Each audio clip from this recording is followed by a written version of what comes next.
Hi, this is Zahid Akhtar from Dream Law Classes. Today we gonna talk about the condition of valid marriage under the Hindu law. What are the conditions and requisites for a valid Hindu marriage? We are talking today about these conditions. And हम लोग जो है section 5 of the Hindu marriage act discuss करता है उन सारी conditions के बारे में जो एक हिंदू मैरिज को वैलिड बनाती हैं। इन कंडीशंस को हम लोग वन बाय करके ज़िक्र करेंगे, उनको डिस्कस करेंगे और देखेंगे कि वो कंडीशन क्या क्या हैं। इस चैप्टर को हमने 3 हिस्सों में डिवाइड किया है। आपको एक एक चैप्टर एक एक हिस्से को हम बताएंगे और उसके बाद आपको लगेगा कि बहुत ही आसान तरीके और एक सरल और सिंपल वे में आपको मैं इसको समझाने की कोशिश करूँगा। आइए, सबसे पहले जो कंडीशन सेक्शन 5 के अंदर जो बताई गई है हिंदू मैरिज एक्ट 1956 के अंदर, जिसको हम लोग कहते हैं कि कंडीशन ऑफ वैलिड मैरिज के लिए, वो है मोनोगेमी। मोनोगेमी कहते हैं कि एक वक्त में सिर्फ एक ही मैरिज कर सकता है आदमी। अगर एक पर्सन है, उसके पास उसने शादी कर ली और उसके पास जिंदा लिविंग वाइफ है सपोज़ है, तो वो दूसरी मैरिज उसके रहते हुए नहीं कर सकता। हाँ, अगर वो उसको डाइवोर्स देता है तब उसकी जो वैलिड जो उसकी मैरिज वाली लाइफ थी, मैरिड जो लाइफ थी, वो ख़त्म हो जाती है। वो एक सिंगल पर्सन के हैसियत से हो जाता है, तब वो कर सकता है, लेकिन एट ए टाइम वो 2 वाइफ्स को नहीं रख सकता। That is the concept of monogamy. और ये हिंदू लॉ में पाया जाता है और ये एंशिएंट हमारा हिंदू लॉ का एक कॉन्सेप्ट है। एंशिएंट हिंदू लॉ में भी ऐसा ही पाया जाता था कि वहाँ पर सिर्फ़ और सिर्फ एक ही शादी कर सकते हैं, एक टाइम में एक ही बीवी को रख सकते हैं। जैसे मुस्लिम लॉ में होता है कि एक टाइम में आप 4 या मोर देन 1 आप रख सकते हैं, तो वो कॉन्सेप्ट हिंदू लॉ में नहीं पाया जाता है। ये चीज़ इम्पोर्टेंट है कि सबसे पहले तो एक शादी एक टाइम पर होगी, उसके अलावा दूसरी शादी आप तभी कर सकते हैं या तो आपकी वाइफ मौजूद नहीं है या उसका डाइवोर्स हो चुका है, यानी आप उस कंडीशन में किसी के हस्बैंड या किसी की वाइफ नहीं है। ठीक, चलिए दूसरी कंडीशन पर हम चलते हैं। दूसरी कंडीशन आती है no suffering from mental disorder. आदमी जब शादी करने की उम्र में होता है तो उसकी मेंटली और फिज़िकली जो है पूरी तरह से वो स्वच्छ होना चाहिए, हेल्दी होना चाहिए। अगर वो ऐसा है कि किसी तरह की उसको बीमारियां लगी हुई हैं, किसी तरह का कोई दिक्कत उसको है, तो फिर एक वैलिड मैरिज के लिए वो पर्सन जो है ठीक नहीं है। मेंटल डिसऑर्डर का कॉन्सेप्ट जो है उसको हम 2-3 हिस्सों में बांट सकते हैं। जैसे सबसे पहले एक पर्सन साउंड माइंड होना चाहिए, अनसाउंड माइंड पर्सन नहीं होना चाहिए। मेंटल डिसऑर्डर जो पर्सन होगा उसको अनसाउंड पर्सन भी हम कह सकते हैं। इसी तरह के उसके पास जो है इंसैनिटी, जिसको हमें इंसान जो पर्सन होता है वो भी हो सकता है, दूसरी कंडीशन। इसी तरह की और भी जो प्रॉब्लम्स हो सकते हैं उसको हमने थर्ड में कर दिया, क्योंकि ये चीज़ें बहुत ज़्यादा डिटेल के इस वक्त इतना ज़्यादा टाइम भी नहीं होता और इसको हम ज़्यादा उतना ज़्यादा डिटेल में पढ़ना भी ज़रूरत भी नहीं है। तो इस चीज़ों को हम जो है आदमी फिज़िकली और मेंटली जो है पूरी तरह से सेहतमंद होना चाहिए, हेल्दी होना चाहिए, तब जाकर वो उसके लिए एक वैलिड मैरिज के लिए वो सही होगा। तीसरी जो कंडीशन हिंदू मैरिज एक्ट में और हिंदू लॉ में जो दी गई है, that is the age. Age जो है 18 साल लड़की और 21 साल 21 ईयर जो है लड़के की, ये लॉ के अंदर असर्टेन की गई है कि जब भी कोई पर्सन शादी करने जाएगा तो ये एज उसके पास होनी चाहिए। अगर इस एज से पहले वो शादी कर रहा है तो वो पूरी तरह से वैलिड जिसको कहते हैं वो शादी नहीं होगी। वो शादी तो हो जाएगी लेकिन फिर भी उसके लिए से हमने कॉन्सेप्ट पढ़ाया कि वाइडेबल मैरिज होगी। कुछ ना कुछ ऐसी कमियां हो रह जाती हैं जिसकी वजह से दूसरे पर्सन, जिसके जो एग्रीव्ड पर्सन है, जो विक्टिम पर्सन है, उसके पास कुछ राइट्स होते हैं। इसीलिए हम जो है जब section 12 of the Hindu marriage act 1956 को पढ़ेंगे तो उसमें वाइडेबल मैरिज की जो कंडीशंस आएंगी उनमें ये चीज़ भी आएगी कि अगर कोई पर्सन ऐसा है जिसकी बहुत छोटी उम्र में शादी कर दी गई, जैसे 15 साल की उम्र में कर दी गई या उससे पहले कर दी गई, जैसे चाइल्ड मैरिजेस आजकल है, आजकल तो उतना हमारे हिंदुस्तान के माहौल में बचा नहीं है, लेकिन पहले चाइल्ड मैरिजेस का बहुत ज़्यादा आम रिवाज था। तो उस वक्त जो शादियां हो जाती थी उस कंडीशन में ये कंडीशन इसीलिए लगाई गई थी ताकि ये कंडीशन अप्लाई हो और लोगों की जो शादी कर रहे हैं उनकी इस एक एज ऐसी होनी चाहिए जिसमें वो समझबूझ रखते हों। चाइल्ड मैरिजेस के ख़िलाफ़ है हिंदू, और इसीलिए जो है ये कंडीशन लगाई गई। ठीक, चौथी जो कंडीशन आती है वो प्रोहिबिटेड रिलेशनशिप है। प्रोहिबिटेड रिलेशनशिप और लास्ट वाला जो है स्पिंडा जो रिलेशनशिप है, ये दो हिंदू लोग के बहुत ही अहम और बहुत ही इम्पोर्टेंट कॉन्सेप्ट हैं। इसको हमने एक सेपरेट वीडियो में डिस्कस किया इन दोनों कॉन्सेप्ट को। इस वीडियो में सिर्फ आप इतना समझ लीजिए कि प्रोहिबिटेड हर रिलीजन जो किसी प्रिंसिपल्स को फॉलो करते हैं उसके अंदर कुछ ना कुछ ऐसे रिलेशनशिप होते हैं जहाँ पर शादी करना उनके लिए प्रोहिबिटेड होता है। जैसे हिंदू लॉ में है कि आप ऐसी शादियाँ नहीं कर सकते जैसे माँ है, फूफी है और जैसे खाला हैं या इसी तरह से दादियाँ हैं, नानी है, इस तरह के जो रिलेशनशिप होते हैं इनसे आप शादियाँ नहीं कर सकते। ये सारे के जैसे सिस्टर हैं या उनके बच्चे हैं या जैसे हमारे चचेज़ाद चचे के जो लड़कियां होती हैं, लड़के होते हैं, उनसे हम शादियां नहीं कर सकते क्योंकि ये सब प्रोहिबिटेड रिलेशनशिप में आता है। इसी तरह से सपिंडा रिलेशनशिप होता है। सपिंडा रिलेशनशिप को सेक्शन 3F में हिंदू मैरिज एक्ट में डिफ़ाइन किया गया है और उसमें क्लियरली कहा गया है कि माँ की तरफ से जो लाइन जाएगी ऊपर की तरफ उसको 3 जनरेशन तक जाएगी और इंक्लूडिंग जो डिसीज पर्सन होता है और इंक्लूसिव जो 3rd जनरेशन को भी, उसके बाद जो है फादर की तरफ से 5 जनरेशन तक जाएगा।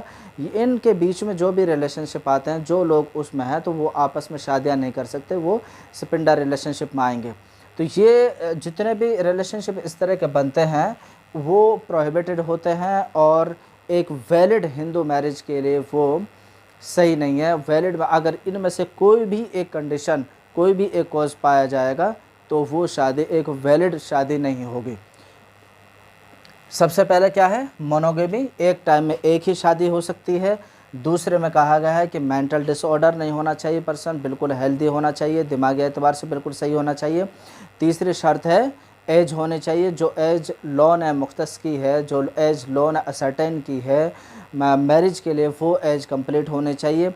चौथी जो है कहा गया है कि प्रोहिबिटेड रिलेशनशिप नहीं होना चाहिए। और 5वें में बताया गया है कि सपिंडा रिलेशनशिप के अंतर्गत जो भी लोग आते हैं उनमें से वो नहीं हों। ये 5 condition under section 5 Hindu marriage act के अंदर दी गई हैं। अगर इनमें से कोई एक कंडीशन भी पाई गई तो वो शादी या तो वाइड मैरिज होगी या वो वाइडेबल मैरिज होगी, जैसा कि सेक्शन 11 एंड 12 में आगे हम लोग उसको डिस्कस करेंगे। अब आते हैं हम दूसरे पोर्शन पर। दूसरा पोर्शन जो है केस लॉ का है, लीडिंग केसेस जो सेक्शन 5 के अंदर आते हैं। सबसे पहले हमको समझना है मेंटल डिसऑर्डर का जो केस है। मेंटल डिसऑर्डर में कभी कभार क्या होता है कि हम कुछ लोग ऐसे होते हैं जिनको भूलने की बीमारियां होती हैं। वो बीमारी नहीं होती, जनरली एक नॉर्मल सा उनको भ्रम होता है या एक नॉर्मल से किसी की मेमोरी जो है थोड़ी सी वीक होती है, वो बहुत ज़्यादा याद नहीं रख पाता चीज़ों को। तो क्या वो पर्सन भी मेंटल डिसऑर्डर की कैटेगरी में आएगा? तो कोर्ट ने कहा है, सुप्रीम कोर्ट ने इस केस में कहा, गिरीश डंगल वर्सेस श्रीमती सुषमा डंगवाल के केस में जो है 2009 का केस है, जिसमें सुप्रीम कोर्ट ने कहा है कि नहीं, वो मेंटल डिसऑर्डर की जो कैटेगरीज़ हैं, जो उसमें कंडीशंस हैं, उस पर वो अप्लाई नहीं होंगी। वो एक नॉर्मल मरीज़ है, जैसे कि बहुत सारी नॉर्मल हमारे पास डिसीज़ हो जाती हैं, तो उसको हम इस तरह से एक वैलिड मैरिज के लिए इनकॉम्पिटेंट नहीं कह सकते। वो एक वैलिड पर्सन है, वो एक कॉम्पिटेंट पर्सन है, उसके साथ शादी की जा सकती है और वो एक वैलिड मैरिज होगी। दूसरी बात जो है, कहा गया है कि जो ये 5 कंडीशंस हिंदू मैरिज एक्ट के अंदर बताई गई हैं, क्या इन कंडीशन को अगर कोई फुलफ़िल कर लेता है, और जैसा कि मैंने आपको बताया कि एज आपने छोटी एज में शादी कर ली, या इसी तरह से जो है कंसेंट आपने पेरेंट्स की ली। हिंदू मैरिज एक्ट के अंदर और हिंदू लॉ के अंदर ये भी एक चीज़ है कि अगर लड़का और लड़की ने पेरेंट्स या जो है अपने घर वालों से कंसेंट लिए बिना शादी कर ले तो वो भी वैलिड शादी मानी जाती है। और यही चीज़ वेलसमा पॉल वर्सेस कोचिन यूनिवर्सिटी 1996 का केस है। सुप्रीम कोर्ट ने इसमें डिसाइड किया था कि अगर कोई पर्सन ऐसा है जो समाज के जो रीति रिवाज चल रहे हैं और समाज में जो अपने लोग हैं उनसे रिकॉग्नाइज़ नहीं किया जाता है, बल्कि वो सिर्फ़ और सिर्फ इन कंडीशंस को जो है फुलफ़िल कर लेते हैं, अपने पेरेंट्स को वो रज़ामंद नहीं करते हैं, उनको खुश नहीं रखते, उनके कंसेंट के बिना वो लोग शादी कर लेते हैं, तो तब भी वो मैरिज एक वैलिड मैरिज होगी, उसको इनवैलिड मैरिज नहीं कहा जा सकता। अगर ये सारी कंडीशन उसमें फुलफ़िल हैं, यानी एक टाइमर वो एक ही आदमी से शादी कर रहा है या एक ही औरत से शादी कर रहा है, ये सारी चीज़ें, इसी तरह से मेंटल डिसऑर्डर, एज और प्रोहिबिटेड रिलेशन और सपिंडा, ये पांचों कंडीशन अगर वो फुलफ़िल कर रहा है तो उसकी शादी जो है वैलिड मैरिज होगी, उसको हम इनवैलिड मैरिज नहीं कहेंगे। तीसरी चीज़ है कि मान लीजिए कि किसी ने शादी की और अपनी जो है शादीशुदा थी, पहले भी वो औरत हो सकता है, मर्द भी, औरत भी हो सकती है और मर्द भी हो सकता है, उसने शादी की पहले और फिर बाद में उसकी डाइवोर्स हो गई या उसके किसी एक में से उनकी डेथ हो गई और वो दूसरी शादी करने जा रहा है, लेकिन पहली मैरिज के बारे में उसने पूरी तरह से नहीं बताया कि भाई मेरा डाइवोर्स हो चुका है या जो है क्लियर नहीं है। जब क्लियर नहीं है तो तब तक वो, जब तक वो चीज़ें क्लियर नहीं हो जाएंगी तब तक वो सेकंड वाली मैरिज वैलिड मैरिज नहीं होगी, वो वाइड मैरिज ही रहेगी। अगर उसके डाइवोर्स की जो प्रक्रिया है, जो चीज़ें हैं वो अगर कंप्लीट नहीं हुई हैं, अंडर ट्रायल हैं या पेंडिंग चल रही हैं, तो दूसरी शादी उसकी नहीं होगी। ये है वीरेंद्र कुमार रनवाल वर्सेस प्रीता कुमार रनवाल 2009 का केस है, जिसमें सुप्रीम कोर्ट ने डिसाइड किया था कि अगर कोई पर्सन ऐसा है जो कि शादी करने जा रहा है लेकिन उसकी जो प्रीवियस जो शादी थी उसके बारे में कोई डिक्लेरेशन नहीं है, कोई अभी तक कन्फ्यूज़न बाकी है, तो फिर जो है दूसरी मैरिज जो हो रही है, जो हो गई है, वो वैलिड मैरिज नहीं मानी जाएगी। आइए जो थर्ड पोर्शन जो इसका है कि अगर मान लीजिए कि ये कंडीशन फुलफ़िल नहीं हुई या किसी तरह की कोई परेशानी रह गई या किसी के साथ कोई धोखा हो गया, जैसे किसी पर्सन ने शादी की तो पता चला कि वो बाद में पर्सन वो अनसाउंड पर्सन है या जो इंसान पर्सन है, तो उसको रेमेडी क्या मिलेगी। एक जैसे कि अगर किसी पर्सन ने शादी कर ली और बाद में पता चला कि उसकी जो है दूसरी भी शादी हो चुकी है पहले से ही और उसकी दूसरी पहली बीवी मौजूद है, तो उसको क्या पनिशमेंट मिलेगी। सबसे पहले उसकी जो रेमेडी मिलेगी, उसको जो पनिशमेंट मिलेगी कि अंडर सेक्शन 11 में जो है वो शादी जो दूसरी उसने की है वो वाइड हो जाएगी। Under section 11 of the Hindu marriage act वो शादी वाइड हो जाएगी, वो ज़ीरो हो जाएगी। दूसरा ये है कि उसको पनिशमेंट अंडर सेक्शन 17 बाइगेमी, यानी आपने दो शादी एक टाइम में की, उसकी पनिशमेंट सेक्शन 17 में दी गई है। और सेक्शन 17 में कहा गया है कि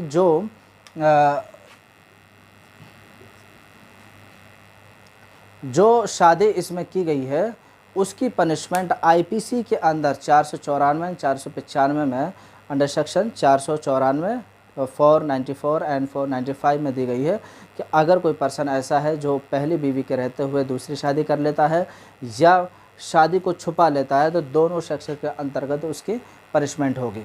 उसके बाद हम आते हैं कि मेंटल डिसऑर्डर कोई है तो वो पर्सन जो है वाइडेबल मैरिज की कैटेगरी में पहुंच जाएगा और अंडर सेक्शन 12 उसके पास ये राइट होगा कि वो शादी को वाइड करा सकता है, यानी उसको ख़त्म करवा सकता है। लेकिन अंडर सेक्शन 12 में जो है कुछ और कंडीशन इसके साथ दी गई हैं, उसको हम डिटेल में वहाँ पर डिस्कस करेंगे कि वो शादी कब वाइड हो सकती है, अगर वो शादी कब वाइड हो सकती है, ठीक है। उसके बाद जो है एज की बात की गई, अगर एज का जो क्राइटेरिया है उसको पूरा नहीं किया तो अंडर सेक्शन 18 में उसकी पनिशमेंट दी गई है under the Hindu marriage act. इसी तरह से जो है इन दोनों की भी प्रोहिबिटेड रिलेशनशिप एंड सपिंडा रिलेशनशिप जो 11 में जो है सपिंडा रिलेशनशिप में अगर कोई पर्सन आता है और वो एक शादी कर लेता है तो उसकी भी शादी वाइड मैरिज हो जाएगी और 18 में जाकर उसको जो पनिशमेंट वहाँ पर दी गई है वो पनिशमेंट का वो हकदार होगा। उम्मीद है कि आपको ये बहुत ही सिंपल तरीके से हमने condition of the valid marriage और हिंदू मैरिज एक्ट और उसके अलावा जो लीडिंग केसेस हैं उसको हमने बताया आपको और उसके रेमेडीज़ क्या होंगी, ये चीज़ हमको कि आपको बहुत अच्छा लगा होगा लेसन। उम्मीद है कि आप लोग इसी तरह के इंटरेस्टिंग लेसन के लिए हमसे जुड़े रहेंगे। आप हमारे चैनल पर अगर नए हैं तो उसको सब्सक्राइब कीजिए, लाइक कीजिए, शेयर कीजिए, कमेंट कीजिए और बताइए कि हम अपने लेसनों को और इंटरेस्टिंग कैसे बना सकते हैं ताकि आपको भी बेनिफिट हो और हम सब लोग उससे बेनिफिट हासिल कर सकें। Thank you very much.